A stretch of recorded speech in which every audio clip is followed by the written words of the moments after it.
So this is a challenging area for respirologists. So pulmonary fibrosis is diagnosed often later than we would like it to be diagnosed, and that's because the initial symptoms are very nonspecific. Patients will often start having some shortness of breath that they might just think is age-related. They may have a cough as well, and there are lots of different causes of cough, many of which are more common than idiopathic pulmonary fibrosis or other subtypes of pulmonary fibrosis.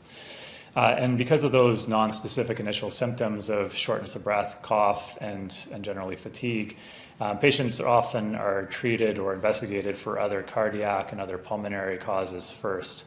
And once those are found to not be the cause, then patients will go on to more detailed testing, including CT scan, pulmonary function tests or breathing tests, as well as sometimes blood tests and biopsies and other things. And then that's how patients are eventually diagnosed.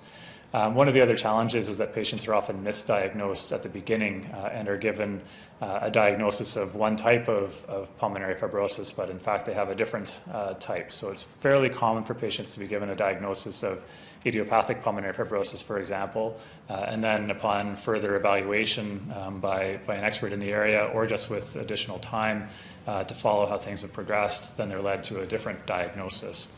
So I'd say about a third of the time the patients come to me with a given diagnosis of pulmonary fibrosis. We change them to a different diagnosis altogether. But just to answer that question more briefly, it's a combination of the patient's symptoms, physical examination, blood tests, breathing tests, CT scans, and sometimes biopsies.